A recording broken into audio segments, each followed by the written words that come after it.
नमस्कार बंधुरा पायल dance trooper आरो एक नतून ब्लगे तुम्हारे सबाइके स्वागत। आजके दिनटा एकटू अन्यरकम। आजके छिलो आमार बार्थडेर दिन। तो दिनटा केमन करे काटिয়েছি तार जन्य पुरो भिडियोटा देखते थाको। तो दिनटा तो आमार खूब भालो केटेছে। तोमरा अनेके अनेके उइश करेছো, तादेर सबाइके थैंक यू।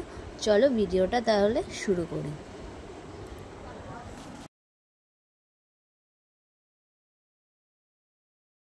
दिनटा छिलो 12 मार्च। खूबी एक आनंदेर दिन आमार काछे, कारण दिनटा आमार बार्थडेर दिन छिलो जेहेतु। तो रात्रिबेला 11टार समय जे 11th मार्च रात्रिबेलाय जखन आमि क्लास करिये फिरी, तारपरे जखन खावा दावा करे डिनार करे माने आमि रूमे आसि, तखन देखी जे एरकम एकटा डेकोरेशन करे रेखेछे आमार हाजबैंड और आमार ननदरा मिले। माने देखे तो आमार निजेर भाई एकटा आलादाई आनंद माने काज करछिलो। दारुण सुंदर डेकोरेशन ओरा करेछिलो, आमार रूमटाके आलादाई डेकोरेट करे रेखे दिएछिलो। तो आमार तो खूब खूब मजा लागछिलो देखे। যাই হোক আমি আমার বাবা মাকে খুবই মিস করি এই দিনটাতে। তো সেই সমস্ত কিছু মনে রেখে আমি দিনটা শুরু করলাম। তো দেখো দিনের শুরুতেই ফার্স্টে গনু দাদাকে পুজো দিয়ে নিই। বাকি সকালে ক্লিপিং আমি কিছু নিতে পারিনি। তো সন্ধ্যেবেলা হতে না হতেই আকাশ বলে আমার একটা খুব ভালো ভাই আছে, ওই ভাইটা আমার জন্য কেক নিয়ে আসে। তো কেকটা তো জাস্ট অসাম ছিল খেতে, খুব সুন্দর ছিল কেকটা। তো তাড়াতাড়ি করে কেক কেটে নিই, কারণ আমাদের আবার ওদিনকার একটা বেরোনোর প্ল্যানিং ছিল আমার আর আমার হাজব্যান্ডের। তো সেই কেকটা কেটে নিয়ে আমরা বেরিয়ে পড়ি ময়দানে একটা রেস্টুরেন্টে। তো ফার্স্টেই চলে যাই নপাড়া মেট্রো স্টেশনে। নপাড়া মেট্রো স্টেশন থেকে ময়দানে মেট্রো ধরে ময়দান নেমে তারপরে ময়দান মেট্রো স্টেশন থেকে একটুখানি হেঁটেই মানে ওই 45 যে বিল্ডিং আছে 45 বিল্ডিংয়ের ঠিক পেছন দিকে এই রেস্টুরেন্টটা দ্য সোল বলে। তো রেস্টুরেন্টটায় গিয়ে আমরা যেরকম এক্সপেকটেশন রেখেছিলাম সেই এক্সপেকটেশনটা সেটা রেস্টুরেন্টে আমার লাগেনি, কারণ রেস্টুরেন্টের বাকি যে অ্যাম্বিয়েন্স ছিল বা খাবার দাবার ছিল খুব ভালো ছিল আমি বলবো না। যে পরিমাণে ওদের রেটিং ছিল বা যেরকম ওদের সাজানো গোছানো ছিল সেই রকম কিন্তু সাজানো গোছানো ছিল না রুফটপ ক্যাফেটা। তো আমরা ফার্স্টে গিয়ে দেখলাম ওখানে লাইভ মিউজিক চলছে। তো একটা হয় না যে ধরো জায়গাটা সুন্দর রোম্যান্টিক, বাট সেটাকে মেনটেন করতে হয়, সেই জিনিসটা রেস্টুরেন্টের এই লোকেরা মেনটেন করেনি।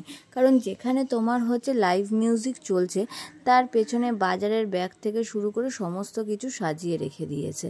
তো সেই জিনিসগুলো আমার খুব অকওয়ার্ড লেগেছে। হ্যাঁ, এখানে তোমরা সব কিছুই পেয়ে যাবে, ড্রিঙ্কস থেকে শুরু করে হুক্কা থেকে শুরু করে সব কিছুই পাবে, কিন্তু খাবার দাবারের কোয়ালিটি যেরকম তোমার লেখা ছিল সেই রকম কিন্তু আমরা পাইনি। তো যাই হোক, সেই জন্যই এখান থেকে আমরা শুধু স্টার্টারটাই নিয়েছিলাম।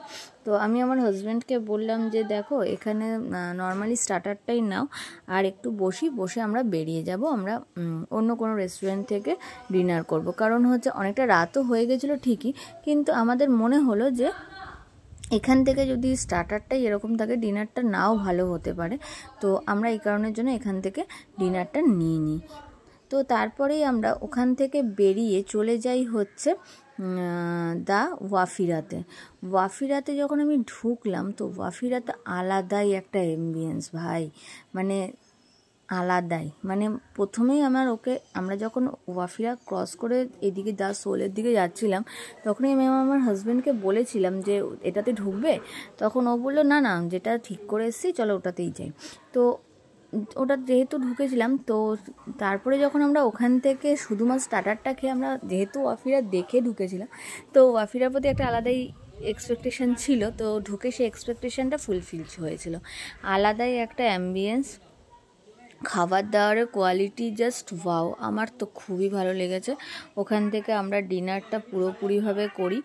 আর মানে ইভেন ওই দিনকারটা আরেকটা স্পেশাল দিন, মানে আমার দিক থেকে পেয়ে গেছিলাম মনে হয় যে তোমার হচ্ছে একটা ড্রিঙ্কসের সাথে আরেকটা ড্রিঙ্কস তুমি যাই নাও না কেন, ককটেল বা মকটেল যাই নাও না কেন, তোমার হচ্ছে ফ্রি ছিল। ইভেন হার্ড ড্রিঙ্কসও ফ্রি ছিল একটার সাথে আর একটা। তো ওয়াফিরাতে আমরা গিয়ে বেশ আনন্দ করেছিলাম, বেশ খাবার দাবার খেয়েছিলাম। আর তোমার হচ্ছে কন্টিনিউ তো ডিজে চলছিলই, মানে আলাদাই আমার একটা মজা লেগেছিল। তো সকালবেলায় যে সময়গুলো আমি কাটিয়েছিলাম আমার ফ্যামিলির সাথে বা আমার দাদার বাড়িতে গিয়ে, সেই সমস্ত কিছু আমি তোমাদের সঙ্গে শেয়ার করতে পারলাম না। যাই হোক, বার্থডের দিনটা তো আমার খুব ভালোভাবেই কেটেছে। আর সকাল থেকে আমি আমার মানে পুজো দেওয়া, দাদার বাড়িতে যাওয়া, এগুলো তোমাদের সঙ্গে শেয়ার করতে পারলাম না। এবারে দেখো বার্থডে কমপ্লিট হয়ে গেছে, তারপরে তো প্রোগ্রাম শুরু হয়ে গেছিলো, দোল ছিল, যেহেতু বসন্ত উৎসব ছিল, সেই সমস্ত কিছু কমপ্লিট করে তারপরে যেদিনকার আমি ক্লাসে যাই সেদিনকার হচ্ছে আমার স্টুডেন্টরা আমার জন্য দেখো একটা আলাদা অ্যারেঞ্জমেন্ট করেছে। মানে এই পাওনাটা জাস্ট আলাদাই থাকে আমার কাছে, জানো তো। ওদের যে আমার প্রতি যে এই ভালোবাসাটা আমার কাছে একটা আলাদাই মানে দিন ক্রিয়েট করে। তো যখন আমি হচ্ছে ওদের কাছে যাই তখন মানে আলাদাই একটা আনন্দ কাজ করে। যাই হোক, ওরা যেন সবসময় এরকমই থাকে। তো আমার বার্থডে কমপ্লিট হয়ে যাওয়ার পরেও ওরা আমার জন্য সেলিব্রেশন করেছে, তাদের জন্য অসংখ্য ধন্যবাদ। Thank you so much. তো তোমাদের কেমন লাগলো আমার এই ভিডিওটা অবশ্যই জানিও, আর ভালো লাগলে লাইক, শেয়ার, কমেন্ট কিন্তু অবশ্যই করো, ভুলো না। আর যারা যারা আমাকে উইশ করেছো তাদেরকেও অসংখ্য ধন্যবাদ আমার দিনটাকে ভালো করে তোলার জন্য। টাটা।